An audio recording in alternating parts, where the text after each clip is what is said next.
yakap na yakap sila tita. Oo. Meron bang kasamang pagpunas ng panyo? Ginawa niyong poon. Sa January ba yun? Hindi ko alam kung ganyan naman sinabi. Kung saan ko ninyo kasama natin ngayong gabi. Grabe, grabe.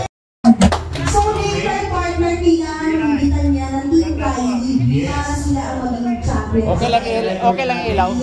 Or yung amount nilang dalaw, yun ang importante. Kasi yung kabangga natin yung mga kaya magiging score ng Team Kylie. Matcha-challenge na Kylie.